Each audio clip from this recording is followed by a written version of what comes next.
এর গল্প তুলে ধরব, যার নাম হচ্ছে জান্নাত।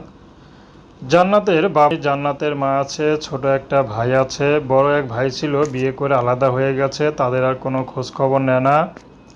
তো জান্নাত এখন ইউটিউবে এসেছে ভালো একটা জীবনসঙ্গীর আশায়। যদি বিয়ে শাদী করতে পারে তাহলে ভালো একটা জীবনসঙ্গী পেলে বিয়ে শাদী করবে।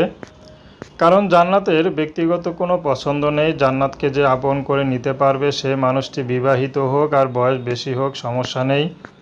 কারণ জান্নাতে গরিব বলে যারাই বিয়ে করতে আসে তারাই শুধু যৌতুক চায়। তো জান্নাতের মা যে বাসায় কাজ করে সে বাসায় জান্নাত মাঝে মধ্যে গিয়ে কাজ করে দিয়ে আসে। কারণ যখন জান্নাতের মা শরীর খারাপ থাকে তখন জান্নাতেই কাজ করে। তো জান্নাতে পড়াশোনা করেনি, কিন্তু লম্বাচূড়া ভালোই দেখতো, ভালো, কিন্তু অভাবে সংসার, সুন্দর আসলে কোনো মূল্য নেই। তো জান্নাত এখন চাচ্ছে ভালো একটা মানুষ, সে মানুষটি যদি বিবাহিত হয় তারপরেও কোনো সমস্যা নেই। যদি ভালোবেসে তাকে আপন করে নিতে পারে, যদি যৌতুক ছাড়া বিয়ে করতে পারে, জান্নাত তাকে বিয়ে শাদী করতে রাজি আছে। জান্নাতের ব্যক্তিগত কোনো চাহিদা নেই। তো দর্শক,